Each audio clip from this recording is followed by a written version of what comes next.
기브와 악행에 대한 이스라엘 총회의 결정. 사사기 20장 1절에서 16절 말씀입니다.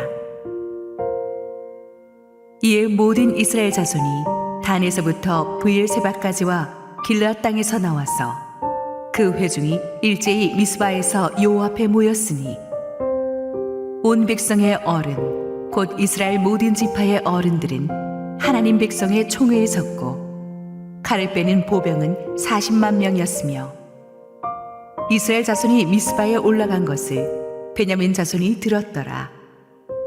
이스라엘 자손이 이르되 이 악한 일이 어떻게 일어났는지 우리에게 말하라니.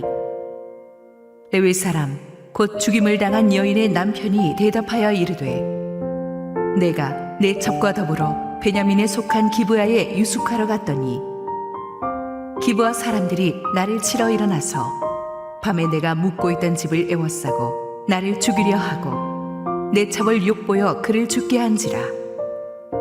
내가 내 첩의 시체를 거두어 쪼개서 이스라엘 기업의 온 땅에 보냈나니 이는 그들이 이스라엘 중에서 음행과 망령된 일을 행하였기 때문이라.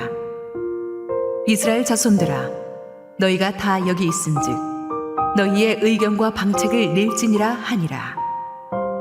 모든 백성이 일제히 일어나 이르되 우리가 한 사람도 자기 장막으로 돌아가지 말며 한 사람도 자기 집으로 들어가지 말고 우리가 이제 기브아 사람에게 이렇게 행하리니 곧 제비를 뽑아서 그들을 치되 우리가 이스라엘 모든 지파 중에서 100명의 10명, 1000명의 100명, 10,000명의 1000명을 뽑아 그 백성을 위하여 양식을 준비하고 그들에게 베냐민의 기브아에 가서 그 무리가 이스라엘 중에서 망령된 일을 행한 대로 징계하게 하리라 하니라.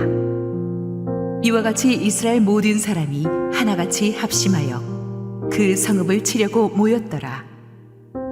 이스라엘 지파들이 베냐민 온 지파의 사람들을 보내어 두루다니며 이르기를 너희 중에서 생긴 이 악행이 어찌 됨이냐. 그런즉 이제 기브아 사람들 곧 그 불량배들을 우리에게 넘겨주어서 우리가 그들을 죽여 이스라엘 중에서 악을 제거하여 버리게 하라 하나 베냐민 자손이 그들의 형제 이스라엘 자손의 말을 듣지 아니하고 도리어 성읍들로부터 기브아에 모이고 나가서 이스라엘 자손과 싸우고자 하니라. 그때에 그 성읍들로부터 나온 베냐민 자손의 수는 칼을 빼는 자가 모두 26,000명이요 그 외에 기브아 주민 중 택한 자가 700명인데 이 모든 백성 중에서 택한 700명은 다 왼손잡이라. 물매로 돌을 던지면 조금도 틀림이 없는 자들이더라. 할렐루야. 우리 하나님께 감사 영광의 박수 올려드리겠습니다. 우리 축복된 주일 예배 자리에 나오신 모든 성도님들에게 하나님 은혜가 충만하게 임하기를 원합니다. 우리 함께 기도하시고 하나님 말씀 보겠습니다. 하나님 은혜를 감사합니다. 오늘 이 험난한 시대를 사는 우리가 마음이 힘이 들어도 꼭 들어야 될 오늘 말씀을 듣고 회개하게 하시고 주님 앞에 바로 서게 하옵소서. 부족한 종은 온전히 감추어 주옵소서. 예수님 이름으로 기도했습니다. 아멘. 우리가 무심코 버린 작은 불씨로 인해서 울창한 살림을 잿더미로 만들듯이 작은 화근이 무서운 재앙을 일으킨다는 것은 영적인 세계에서도 증명된 원리입니다. 한 사람 아담의 원죄로 인해서 온 인류가 죄의 노예가 된 것도 마찬가지죠. 그래서 우리는 나 하나쯤이야 라는 생각을 버리고 작은 일에도 조심해야 합니다. 나 한 사람이 하나님 앞에서 바로 서는 것이 가정을 살리는 일이고 교회를 살리는 일이고 나라를 살리는 일입니다. 오늘의 본문은 사실 설교하기가 쉬운 본문은 아닙니다. 듣기도 쉽지 않으실 것이지만 그래도 하나님의 말씀이니까 꼭 들어야 될 말씀입니다. 한 사람의 문제가 어떻게 이스라엘 12지파 전체를 동족상잔의 끔찍한 전쟁으로 몰고 가는지 이번 주와 우리 다음 주 설교를 통해서 보게 될 것입니다. 오늘 설교 제목에 나오는 기브아 악행이 무엇이었는가, 이게 이제 오늘 본문에서는 다루지 않은 사사기 19장 본문의 내용인데 그 내용을 간단하게 제가 정리해 드리겠습니다. 19장 1절 2절 이스라엘의 왕이 없을 그때에 에브라임 산지 구석에 거류하는 어떤 레위 사람이 유다 베들레헴에서 첩을 맞이하였더니 그 첩이 행음하고 남편을 떠나 유다 베들레헴 그의 아버지의 집에 돌아가서 거기서 넉 달 동안을 지내매. 이 주인공이 레위인인데 레위인은 성막을 섬기는 일을 하는 요즘으로 치면 성직자입니다. 그런데 그런 레위인이 첩을 두었다는 사실부터가 이 사사시대가 얼마나 벌써 도덕적으로 영적으로 타락해 있었는가를 우리에게 보여줍니다. 하나님이 세우신 가장 기본적인 가정 공동체가 파괴된 거예요.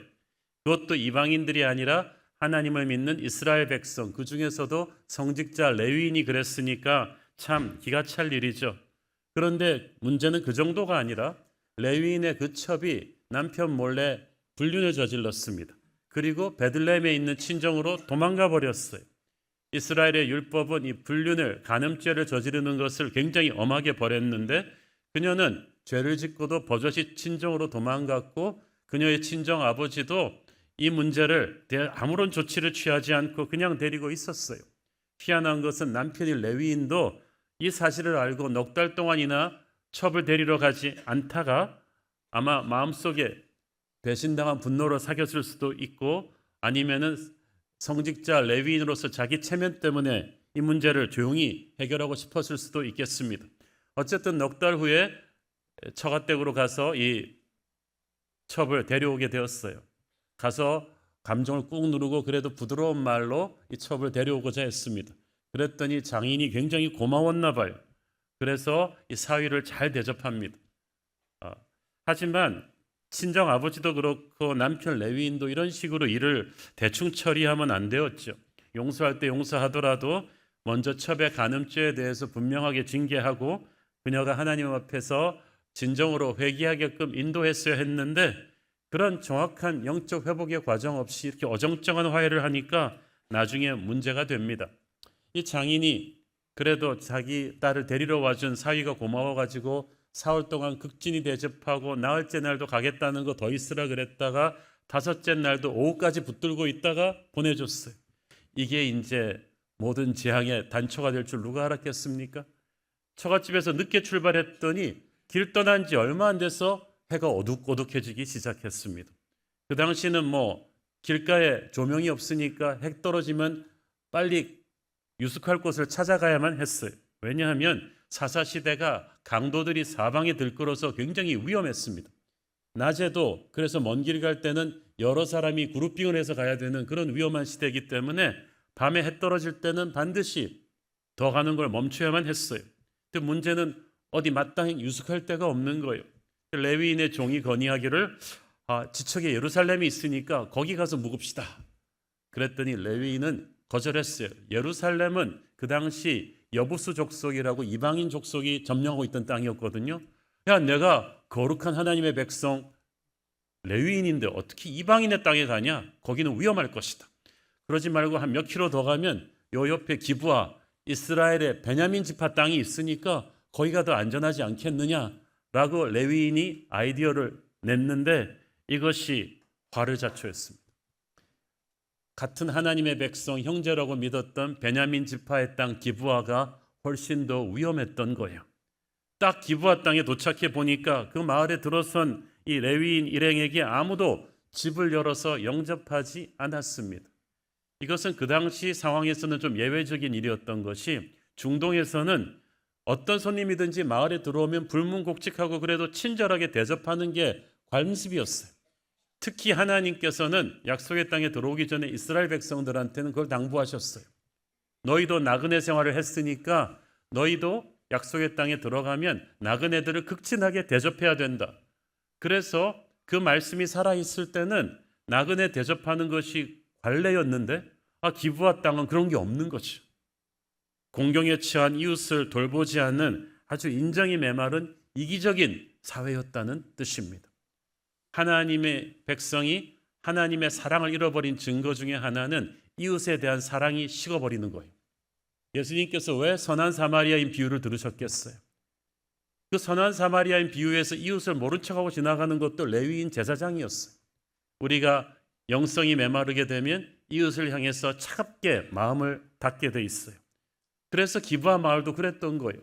그 레위인은 동족인 이스라엘 백성의 땅이라고 기대하고 왔다가 당황했겠죠. 그런데 기적같이 살 길이 또 열려서 한 노인이 밭에서 일하고 돌아오다가 이 레위인 일행이 딱한 사정을 발견하고 자기 집에 오라고 했어요. 이 노인은 기브아 마을 출신이 아니고 레위인의 고향 에브라임 출신이었다고 했습니다.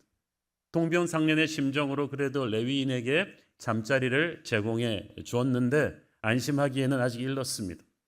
그 노인의 집에 들려서 이제 식사도 하고 밤에 잠자리를 청하려는데 갑자기 동네 불량배들이 밖에 와가지고 문을 두드렸어요. 사사기 19장 22절. 그들이 마음을 즐겁게 할 때에 그 성읍의 불량배들이 그 집을 애워싸고 문을 두들기며 집주인 노인에게 말하여 이르되 네 집에 들어온 사람을 끌어내라. 우리가 그와 관계하리라. 여기서 관계하리라는 말은 억지로 성관계하겠다는, 동성애하겠다는 뜻입니다.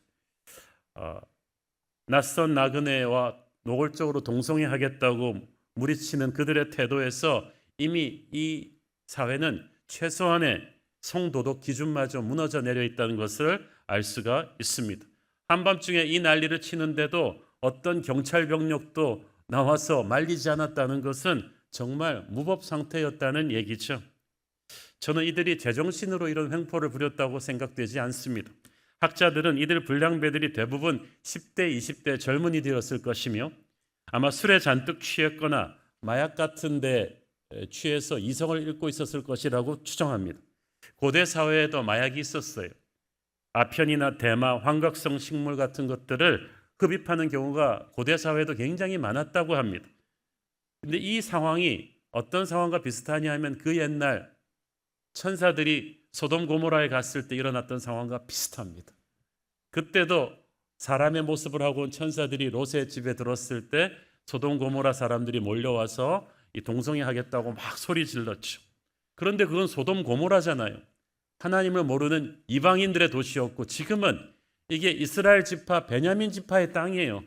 하나님 믿는 사람들의 땅인데 그런 똑같은 일이 일어났다는 것은 사사시대 이스라엘이 얼마나 세속화되었는가. 주변 가나안 민족과 똑같이 도덕적으로 영적으로 무너져 있었다는 것을 보여주는 거죠. 얼마나 가슴 아픈지 모르겠습니다. 지금이 사사시대 초기예요. 베냐민 자손들도 광야시대를 거쳐온 출애굽 세대의 후손들입니다. 그들은 모세의 율법을 받았어요. 장막에서 예배할 줄 알았어요. 그런데 그 부모 세대가 돌아가시고 나서 얼마 되지도 않아서 실제 생활에서 이 후손들의 모습은 이방 도시 소돔 고모라보다 다를 게 없었어요. 그래서 소돔 고모라처럼 이 도시도 심판을 곧 받게 됩니다.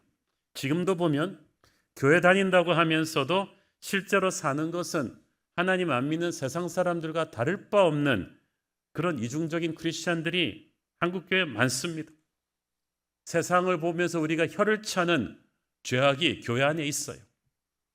세상 사람들처럼 성적으로 문란하고 가정이 무너져 내려 있는 크리스찬들 많습니다.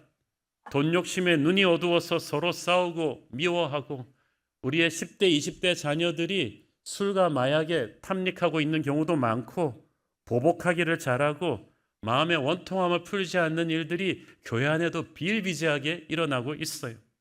하나님께서는 하나님의 백성들이라고 무조건 면죄부를 주지 않아요. 아니, 하나님의 백성들의 타락을 더 단호하게 다루십니다.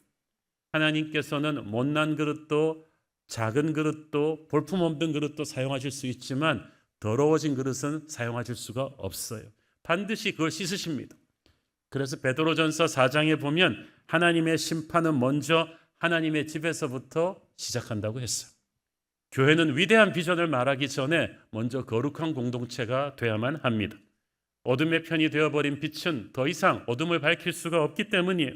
그래서 하나님께서는 우리 믿는 사람들 안에 어둠을 반드시 드러내고 제거하게 하십니다. 우리 안에 있는 세상적인 요소들을 그렇게 정결하게 하지 않으면 우리는 결코 세상을 변화시킬 수 있는 능력을 받을 수가 없을 것입니다. 그래서 교회가 먼저 심판의 대상이 될 수 있다는 점을 각성하고 우리 안에 있는 죄를 우리는 늦지 않게 회개해야 되는 줄 믿습니다. 바로 그것이 오늘의 부담스러운 본문을 통해 하나님께서 우리에게 주시고자 하는 음성이라고 저는 믿습니다. 기브아의 불량배들이 한밤중에 집 문을 두드리면서 나그네를 내어달라고 했을 때 놀라운 것은 여기에 답하는 집주인 노인의 반응이었어요. 자기가 처녀 딸이 있다. 그 딸을 내어주겠다. 또 레위인에게는 첩이 있다. 그 여자도 내어주겠다. 그녀들을 너희 마음대로 하고 나하고 이 레위인은 건드리지 말아달라 하는 거였어요. 야, 어떻게 이런 제안을 할 수가 있습니까? 힘없는 여인들이라고 그들의 인권은 이렇게 무시해도 되는 것입니까? 그 당시가 얼마나 여인들을 하찮게 여기는 남존 여비의 사상이 심했던 시대인가를 알 수 있죠. 소돔 고모라에서 롯이 천사들을 지키기 위해서 한 말과 비슷해요. 이것은 죄를 죄로 해결하는 어리석은 방법이죠. 근데 기브아의 불량배들이 단칼에 이 노인의 요청을 거절하는데 그 다음에 벌어진 상황이 더 충격적입니다. 사사기 19장 25절에 보니까 레위인이 자기 살겠다고 자기 첩을 붙잡아서 밖으로 내보냈다고 돼 있어요. 뭐 이런 남편이 다 있습니까? 끌려간 레위인의 첩은 밤새도록 기브아의 불량배들에게 능욕을 당합니다. 해가 뜰 무렵에 기진맥진해서 숙소로 간신히 돌아온 그녀는 문 앞에서 쓰러져서 그대로 숨을 거두고 맙니다. 그런데 이 남편 레위인이라는 인간이 더 기가 막힙니다. 잘 자고 아침에 일어나가지고 밖으로 나와서 쓰러진 그녀를 보고 툭툭 건드립니다. 야, 이제 그만 일어나. 길 떠나야지. 그러고 나서야 그녀가 숨이 끊어졌다는 것을 알았습니다. 어떻게 자기 대신 끌려간 아내가 밤새 무슨 일을 당했을지 뻔히 알면서 남편이라는 사람이 이렇게 밤새 잠을 잘 수가 있어요? 그리고 어떻게 아침에 일어나서 문 밖에 엎드려져 있는 아내가 죽은 것도 모르고 길 떠나자고 재촉할 수가 있습니까? 불량배들의 악함 못지않게 이 레위인 남편의 비정한 모습도 참 이해하기가 어렵습니다. 혹자는 이 레위인이 아내가 전에 저질렀던 불륜 사건 때문에 앙금이 남아서 그랬다고는 하지만 그것만 가지고는 이 이해할 수 없는 이기주의를 우리가 설명할 수가 없죠. 이 사건은 죄에 빠진 인간이 어디까지 갈 수 있는지를 우리에게 보여줍니다. 제 한 몸 지키려고 아내를 희생시키는 이 레위인을 보면서 우리는 역으로 아내를 살리기 위해 스스로의 생명을 던진 진정한 남편 예수 그리스도를 생각할 수가 있습니다. 주님은 신부된 교회인 우리를 위해서 자신의 생명을 내어주셨습니다. 믿었던 인간들에게 배신당할 때마다 우리는 어떤 상황 속에서도 우리를 버리지 않으시는 진정한 남편 예수 그리스도를 바라보아야 될 줄로 믿습니다. 이 첩의 시체를 나귀에 싣고 돌아온 레위인은 너무나 분했습니다. 그래서 어떻게든 복수하고 싶은데 힘이 없으니까 택한 방법이 이스라엘 12지파에게 소식을 전하는 거였어요. 정상적인 방법으로 소식을 전해가지고는 미동도 안 할 것 같으니까 아주 끔찍한 방법을 택합니다. 자기 첩의 시신을 12토막 내가지고 12지파로 다 보내는 거죠. 너무나 엽기적인 방법인데 어쨌든 이 쇼크 요법은 통했습니다. 이 시신의 조각들을 받아본 12지파가 경악합니다. 사사기 19장 30절 그것을 보는 자가 다 이르되 이스라엘 자손이 애굽 땅에서 올라온 날부터 오늘까지 이런 일은 일어나지도 아니하였고 보지도 못하였도다. 이 일을 생각하고 상의한 후에 말하자 하니라. 이 전대미문의 이 끔찍한 사건을 해결하기 위해서 전 지파가 한 군데 일단 모이자. 이게 이제 결론이 되었어요. 사실 레위인은 이런 끔찍한 방법으로 상황을 알리는 것보다는 중앙 성소가 있는 실로에 가서 대제사장 앞에 가서 하나님께 기도하며 이 사건에 대한 해법을 물었어야만 했는데 이런 엽기적인 방법을 동원함으로써 이스라엘 12지파의 분노를 키우고 개인의 문제를 이제 전체 공동체의 문제로 확대시켰어요. 저는 이 레위인이 가장 먼저 했어야 될 일은 자기 자신의 죄를 회개하는 것이었다고 생각합니다. 레위인이면서도 첩을 두었던 점, 불륜을 저지른 첩을 4달이나 방치한 점, 어설픈 화해 과정을 통해서 다시 데려온 것, 남편으로서 그 아내를 위험에 처하게 내어주었던 그 비겁함, 이런 것들을 자기의 죄를 먼저 회개하고 나서 일을 해결해야 되는데 그는 책임을 남에게만 돌렸어요. 악을 악으로만 갚으려고 했어요. 그러니까 이 개인의 문제가 공동체 전체의 전쟁으로 확대된 거죠. 성경에서 가장 목사님들이 설교하기 꺼려하는 본문이 바로 지금 제가 말씀드린 사사기 19장이에요. 그냥 대충 제가 압축해서 정리만 해드렸는데도 제 눈을 못 보고 계시는 분들이 계시고 너무나 끔찍한 그 수위가 높은 참혹한 내용의 이야기를 성경이 어떻게 그대로 소개할 수가 있을까? 여러분 그런 생각 안 드십니까?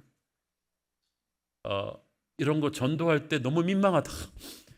예수 안 믿는 사람들이 이걸 보면은 뭐라 그럴까? 특히 하나님 믿는 백성들이 저지른 이 일을 보고 어떻게 우리가 전도할 수 있을까? 이런 거 좀 성경에서 얘기 안 했으면 좋겠다. 그거 생각하죠. 그렇지만 저는 그렇기 때문에 오히려 성경은 진짜라고 믿습니다. 기독교를 사람들에게 매력적으로 받아들이게 하는 의도뿐이라면 절대 이런 얘기 성경에 집어넣을 필요가 없어요. 이거 빼도 사사기 그대로 이해할 수가 있는데 굳이 하나님께서 이 긴 이야기를, 이 천인공노할 범죄 이야기를 그대로 기록하는 것은 성경이 사실이기 때문이에요. 하나님이 성경을 주신 목적은 우리를 행복하게 하고 기독교를 매력적으로 포장해서 팔려는 게 아니에요. 복음을 전하기 위해서 우리는 죄가 얼마나 무서운 것인가를 깨달아야 되기 때문이에요. 우리가 교회에서 나 같은 죄인 살리신 주님은 죄인을 용서하십니다. 자꾸 이 얘기를 하니까 뭐 죄인이라고 그러면 굉장히 무덤덤하게 생각 들어왔어요. 그러나 죄는 추악한 것입니다. 잔인한 거예요. 뻔뻔한 거예요. 이 오늘 본문에 나오는 레위인처럼 비겁한 것이고 기브아의 불량배들처럼 성적으로 타락하고 부정한 거예요. 이것은 비단 사사시대 얘기만이 아니에요. 오늘날 우리가 살고 있는 한국의 현실이 그렇습니다. 하나님을 믿는다는 이스라엘 백성 베냐민 지파 땅에서 벌어진 이 성폭행의 이야기, 이 타락한 잔인한 이야기는 교회가 이렇게 많다는 한국도 스스로를 되돌아보게 만드는 이야기입니다. 우리나라 얼마나 음란 문화가 창궐하고 있는지 몰라요. 수년 전에 이 타임지에서 실은 특집 기사에서 아시아 각국의 성적인 타락을 다루는데 각종 연구자료 분석 결과 홍콩이나 태국, 필리핀보다 한국이 성적 타락의 정도가 더 심하다는 거예요. 세계에서 한국이 인터넷이 가장 빨리 번졌던 나라 중에 하나인데 그 가장 활발히 번졌던 인터넷 사이트들이 활성화되게 해준 투톱이 도박 사이트하고 음란 사이트입니다. 그 사이트들의 주 고객이 10대, 20대였어요. 중년 남자들이었어요. 요즘 아이들은 이제 스마트폰 채팅방으로 옮겨왔죠. 이것은 어른들이 본을 잘못 보였기 때문이에요. 우리 부모 세대의 책임이에요. 우리 부모 세대가 얼마나 음란했어요. 중년 남자들과 10대들의 원조 교제가 사회 문제가 된 것이 오래전 일인데 이 사회 지탄을 받기 전까지만 해도 우리나라 경치 좋은 대도시 근교에는 다 러브호텔들이 들어서 있었어요. 대낮에 차를 주차할 수 없을 정도로 상황이었어요. 우리는 지금도 한국이 가장 많은 음란물이 아시아에서 제작되는 나라 중에 하나입니다. 전 세계를 휩쓴 미투 운동이 한국에 상륙했을 때 어땠어요?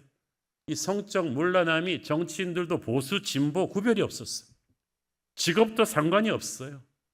우리 사회 최고 지도층이라고 하는 분들이 다 그랬어요. 정치, 교육, 문화, 종교, 체육 캘면 캘수록 한국 사회가 위에서부터 아래까지 총체적으로 타락해 있다는 것이 지금도 계속 드러나고 있잖아요. 젊은 층을 중심으로 사회 저변으로 스며들고 있는 동성애 문화도 심각합니다. 이 음란 문화는 음주 문화랑 반드시 같이 갑니다. 항상 2차, 3차 가셔가지고 음담패설과 성추행이 다 일어나잖아요. 우리나라가 이 음주 문화가 얼마나 악명 높습니까? 거기다 이제 마약까지 들어오고 있어요. 2016년 기준으로 이제 한국은 더 이상 마약 청정국 아닙니다. 신흥 마약 소비국입니다.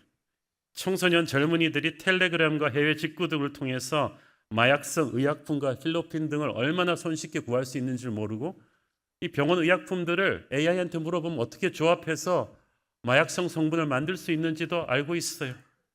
이제 우리 아이들을 우리 부모가 통제할 수가 없게 되었어요. 하나님을 믿는 이스라엘 지파 땅에서 일어난 그 일이 이렇게 교회가 많은 대한민국에서 지금 일어나고 있다는 거죠. 남의 얘기 아니에요. 젊은 세대가 술이나 마약 성분에 취하고 성적으로 타락하고 폭력적이고 돈 밝히고 남의 아픔에 무관심한 이런 현실이 베냐민 지파 기브아 사람들의 사사시대 얘기만이 아니라는 거죠. 하나님께서는 이 부담스러운 본문을 우리에게 보게 하시면서 한국의 교회들이여 대한민국의 죄의 실상을 직시하라고 하시고 계십니다. 그리고 그게 세상만의 문제가 아니라 교회의 문제라고 하세요. 모든 이스라엘 자손이 미스바에 모였습니다. 오늘의 본문 20장 1절 2절 봅니다.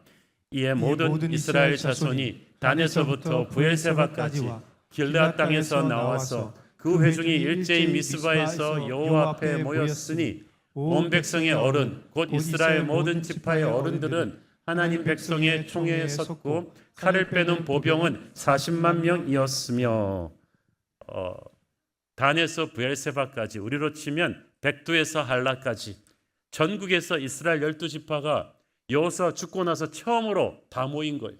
중앙 지점인 미스바. 그 미스바는 하나님의 성막과 가까운 곳이었고 동시에 이 사건이 터진 기브아에서 아주 가까운 곳에 있었어요. 그래서 전부 다 모일 수가 있었는데 그들이 여호와 앞에 모였다는 것은 이제 이 문제를 놓고 하나님의 인도하심을 받기 위해 모였다는 뜻이에요. 모든 지파의 어른들이 왔는데 자기만 온 게 아니라 전투병력을 다 동원시켰어요. 40만이 집결합니다. 참고로 출애굽할 때 이스라엘 백성들의 전투병력이 60만이었어요. 3분의 2가 집결한 거죠. 이미 전쟁을 준비하고 온 거예요. 3절에 보니까 이들이 모인 것을 베냐민 지파도 들었다고 했죠. 베냐민 땅에서 이렇게 많은 사람들이 모였는데 당연히 알았겠죠. 그런데 베냐민 지파는 이 소집령에 응하지 않았어요. 아마 대표가 오지 않은 것 같아요. 그래서 베냐민 지파 빠진 상황에서 열린 총회에서 이스라엘의 지도자들은 레위인의 증언을 듣습니다. 3절 5절 읽습니다. 이스라엘 자손이 미스바에 올라간 것을 베냐민 자손이 들었더라. 이스라엘 자손이 이르되 이 악한 일이 어떻게 일어났는지 우리에게 말하라 하니 레위 사람 곧 죽임을 당한 여인의 남편이 대답하여 이르되 내가 내 첩과 더불어 베냐민에 속한 기브아의 유스카로 갔더니 기브아 사람들이 나를 치러 일어나서 밤에 내가 묵고 있던 집을 에워싸고 나를 죽이려 하고 내 첩을 욕보여 그를 죽게 한지라. 이 레위인이 보면은 법조계 계신 분들은 아시겠습니다만은 모든 증인은 사건을 자기 중심으로 편집합니다. 악행을 저지른 사람은 기브아의 불량배들인데 여기서는 기브아 사람들 전체가 그런 것처럼 이를 확대시키죠. 그들이 나를 죽이려 했다고 했는데 엄밀하게 따지면 죽이려 한 게 아니라 그와 동성애 행위를 하자고 몰려들었는데 내 첩을 욕보여 그를 죽게 했다.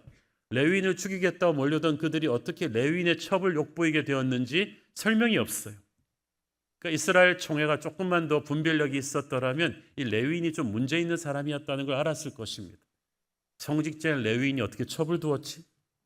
첩이 불량배들에게 밤새 욕을 당하는데 남편은 그걸 밤새 방관했다는 사실도 좀 이상합니다. 이것은 레위인이 자기 살기 위해서 첩을 내어주었기 때문인데 레위인은 자기의 비겁함은 쏙 빼고 증언한 거예요. 모든 사실을 정확하게 말하지 않고 자기에게 유리한 대로 반쪽짜리 증언을 했습니다. 게다가 하나님의 종이라고 하면서 자기의 첩의 시신을 토막내서 보내는 이런 엽기적인 방법을 동원하는 이 레위인은 뭔가 이상한 문제가 있는 사람이라는 것을 이스라엘 총회 지도자들이 조금만 분별력이 있었다면 간파했을 텐데 그걸 못한 거죠. 그들은 레위인의 편파적인 증언을 듣고 격분합니다. 8절 읽습니다. 모든 백성이 일제히 일어나 이르되 우리가 한 사람도 자기 장막으로 돌아가지 말며 한 사람도 자기 집으로 들어가지 말고. 일제히 일어났다는 말은 모두가 만장일치로 떨쳐 일어났다는 뜻이죠. 인간이 어리석어요. 어떻게 한 사람의 말을 고지고대로 다 믿고 이 많은 사람들이 선동돼서 전쟁을 결심할 수가 있습니까? 이런 과격한 결단으로 가게 된 것은 이 위기 상황에서 이스라엘 지도자들이 함께 기도하지 않았기 때문이라고 저는 생각합니다. 그들은 레위인의 반쪽짜리 증언만 믿고 그 토막난 시체만 보고 너무 흥분해서 분별력을 상실한 거죠. 흥분하고 분별력을 상실한 사람들이 기도하지 않고 회의하면 결론은 뻔합니다. 이런 상황에서는 하나님만이 감정을 가라앉히고 평정심을 주실 수가 있는데 기도하지 않으니까 하나님이 도와주실 수가 없어요. 그들이 모인 미스바는 성막이 가까운 곳입니다. 성막 가까운 데 가서 대제사장의 기도를 받고 하나님 앞에서 조금만 엎드렸더라면 상황은 달라졌을 거예요. 그런데 기도하지 않고 다들 적개심만 가슴에 품은 채 흥분해서 회의만 하니까 이건 마귀한테 와서 휘적을 하고 판을 깔아준 것과 다름이 없죠. 여러분, 교회에서 예수 믿는 사람들이 지도자들이 모였다고 해서 다 거룩한 결론이 나는 거 아닙니다. 교회에서도 기도 안 하고 회의만 하면 반드시 어리석은 결론이 납니다. 형제를 향해 칼을 던지는 결론이 나오는 거죠. 우리 교회가 철칙이 있잖아요. 회의는 짧게, 기도는 길게. 왜냐하면 죄 많은 인간들이 모여서 머리 맞대고 격한 감정으로 백날 회의해봤자 좋은 결론 나오지 않아요. 하나님께 기도하면서 마지막 순간의 결정을 맡겨서 성령께서 우리 마음을 캄다운 시켜주시고 우리의 분별력을 뜨게 해주실 때 우리는 위기를 타게 할 거룩한 길을 볼 수 있을 것입니다. 그런데 모여서 기도하지 않고 흥분하니까 이스라엘 지도자들은 어리석은 결정을 하죠. 그래도 그나마 이스라엘 총회는 베냐민에게 마지막 기회를 주기로 합니다. 12절, 13절. 이스라엘 지파들이 베냐민 온 지파의 사람을 보내어 두루다니며 이르기를 너희 중에서 생긴 이 악행이 어찌 됨이냐. 그런즉 이제 기브아 사람들 곧 그 불량배들을 우리에게 넘겨주어서 우리가 그들을 죽여 이스라엘 중에서 악을 제거하여 버리게 하라 하나 베냐민 자손이 그들의 형제 이스라엘 자손의 말을 듣지 아니하고, 그러니까 아직까지 마지막 상식은 좀 남아 있어가지고 베냐민 전체에게 책임을 묻지는 않겠다. 여러분의 영토에 있는 기브아 마을의 불량배들만 넘겨라. 그러면 우리가 그들을 처형함으로써 이 모든 일을 종결짓겠다. 스스로 베냐민 스스로 이 문제를 해결할 수 있는 기회를 주었는데 베냐민 지파가 단칼에 이 제안을 거절합니다. 그리고 전병력을 동원해서 이스라엘 11지파 연합군과의 전쟁을 준비한 거죠. 저는 이 상황을 믿을 수가 없었어요. 지금 11지파의 병력이 연합군 병력이 40만에 달하는데 베냐민의 병력은 총 동원해도 2만 6천입니다. 15분의 1이에요. 어떻게 이런 절대적인 병력의 열세 가운데서도 이런 어리석은 무모한 결정을 베냐민이 할 수 있었을까? 첫째, 인간은 항상 팔이 안으로 굽어요. 무엇이 옳고 그른가가 중요한 게 아니라 우리 핏줄이 한 잘못은 잘못이 아니다. 이렇게 감싸고 도는 경향이 있는 거죠. 아마 그 기브아의 불량배들 속에 유력한 베냐민 지도자의 아들이 있었는지도 모르겠습니다. 어쨌든 내 식구 감싸기가 베냐민의 어리석은 결정에 아주 큰 기여를 한 건 사실인 것 같습니다. 아무리 자기 형제라고 해도 베냐민이 기브아의 불량배들을 엄벌했더라면 그 다음부터 일어나는 비극을 막을 수는 있었을 텐데 정말 호미로 막을 것을 가래로도 못 막게 되어버렸어요. 수십 년 전에 여호수아는 그러지 않았습니다. 그때도 비슷한 일이 있었어요. 여호수아가 아이성 전투에서 패배했을 때 유다 지파 아간의 죄를 하나님이 보여주셨잖아요. 그때 어떻게 했죠? 아간과 그 가족을 죽였잖아요. 울면서 죽였어요. 그렇게 해서 온 이스라엘 공동체가 멸망하는 걸 막았던 거예요. 마찬가지로 베냐민도 그렇게 했었어야만 했어요. 암덩어리와 같은 죄를 초기에 제거하지 않으면 온몸을 죽일 수가 있었는데 베냐민은 여호수아와 정반대의 선택을 했습니다. 아마 베냐민 지파가 이스라엘 총회가 자기들 얘기는 안 들어보고 일방적으로 레위인 증언만 듣고 몰려온 것에 대해서 마음이 상했을 수도 있죠. 하루아침에 된 일도 아니고 아마 지파들 간의 갈등이 그동안에 쌓여왔던 것도 있었을 거예요. 또 이 기부와 불량배들 같은 이 음란 문화, 폭력 문화가 당시 베냐민 지파 전체 젊은이들의 성향이었을 수도 있습니다. 그러므로 이 사람들을 벌한다는 것은 베냐민 지파 전체가 어딘가 찔리는 일이었어요.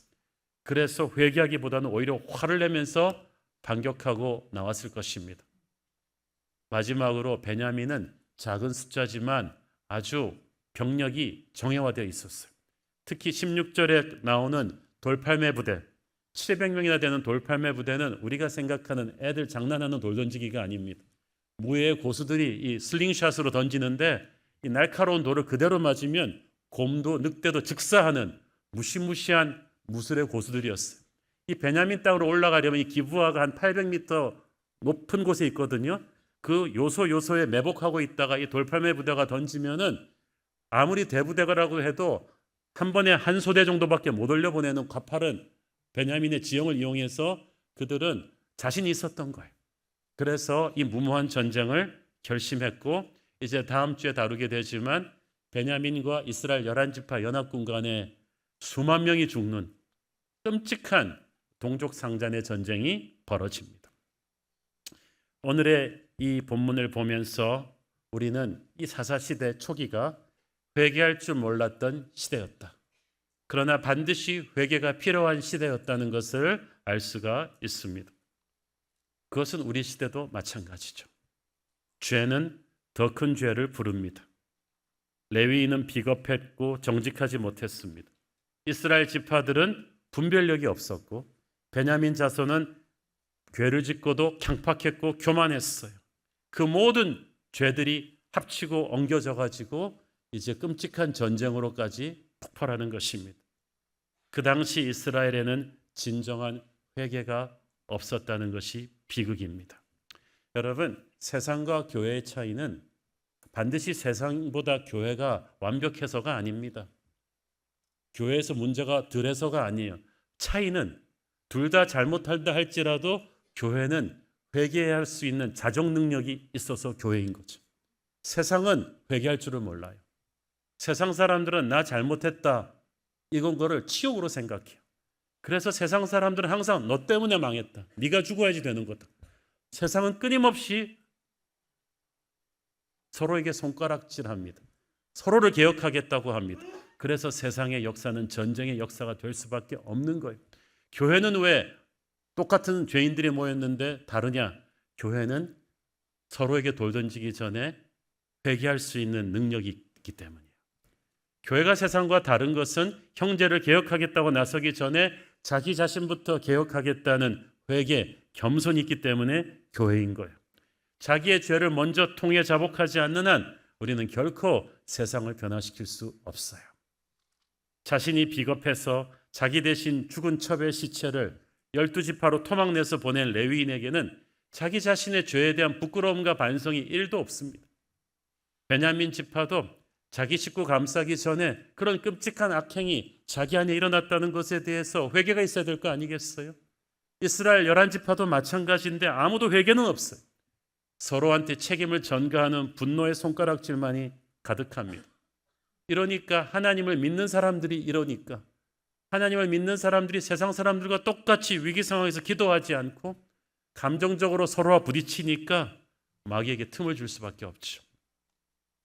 교회가 분열하고 서로 싸우다가 공멸하는 게 바로 이 때문이에요. 사사시대가 우리 한국의 지금 상황과 비슷합니다. 크리스천들이 인구의 4분의 1이라고 하는 지금 대한민국이 정의를 외면하는 세상이 되었어요. 우리의 젊은 세대가 술과 마약과 음란 문화, 폭력 문화에 속수무책으로 노출되어 있어요. 내 편이라고 죄를 덮어주는 구조와 남의 아픔에 무감각해지고 전부 자기만 잘 살면 된다는 남이 공경에 처해도 돌아보지 않은 무정한 시대가 되어버렸어요. 도덕과 윤리는 이미 사라져버렸고 야수와 같은 인간의 죄성이 적나라하게 드러난 이 한국입니다. 전부 다 네 책임이래요. 네가 죽어야 끝이 난다. 그러니까 나라가 지금 4분 5열이 되어서 휘청거리는데 교회가 이 나라를 바로잡을 수 있는 능력이 없어요. 왜? 우리 안에 이 죄가 있기 때문이에요. 세상의 그 음란이 교회 안에 있고 세상의 폭력이 교회 안에 있고 세상의 황금 만능주의 문화가 교회 안에 있으니 한국 교회는 영적인 책임을 통감해야 합니다. 우리는 이 부담스러운 본문을 붙잡고 이게 우리 시대 얘기구나, 우리 시대 교회의 위선의 문제구나, 이 사실을 통감하고 앞장서서 회개해야 될 줄로 믿습니다. 그래도 우리는 세상 사람과 다르잖아요. 우리 안에 예수님이 살아 계시잖아요. 그래도 우리는 선한 양심이 있잖아요. 우리는 잘못해놓고도 남의 탓만 하는 것이 아니라 우리의 죄를 하나님 앞에 통해 자복할 수 있는 능력이 있습니다. 지금 우리에게 제일 급한 건 회개입니다. 교회가 회개하기 전에는 하나님의 은혜와 부흥과 회복이 결코 그 교회 안에서 일어날 수가 없고, 그거 일어나지 않고는 우리는 결코 세상을 변화시킬 수가 없어요. 이 땅에 동과 서, 남과 북에 죄악이 너무 가득 차 있어요. 어쩌다가 가장 많은 선교사를 보내는 이 한국이 아시아에서 가장 음란한 나라 중에 하나가 되었고, 어떻게 이렇게 돈 많이 밝히는 나라가 되었고, 어떻게 이렇게 분열된 나라, 이기주의가 가득 찬 나라가 되었습니까? 우리 부모 세대의 잘못이었고, 그것이 우리 젊은 세대에게 고스란히 지금 흘러가고 있잖아요. 하나님을 믿는다는 우리 크리스천들이 거기에 일조했습니다. 그래서 우리는 이 부담스러운 본문을 가슴에 끌어안고 가슴을 찢으며 회개해야 될 줄로 믿습니다. 교회가 회개하고 깨끗해져야 교회는 어둠에 짙어가는 이 나라를 다시 살릴 수 있습니다. 회개하는 교회만이 이 민족을 다시 살릴 수 있는 유일한 소망이 될 줄로 믿습니다. 기도하겠습니다. 주님 은혜를 감사합니다. 오늘 정말 부담스러운 본문을 우리가 읽었는데, 이 사사시대의 그 모습이 우리 시대의 모습인 것을 절감하니 우리가 하나님 앞에 너무 죄송스럽습니다. 썩을 대로 썩은 이 나라, 이 한국 교회의 현실을 주님 앞에 부끄럽게 생각합니다. 우리가 가슴을 찢고 회개하며 하나님 앞에 다시 돌아가기를 원합니다. 그때 회개하는 교회를 통해 하나님이 이 나라를 다시 세우실 것을 믿습니다. 예수님 이름으로 기도했습니다. 아멘.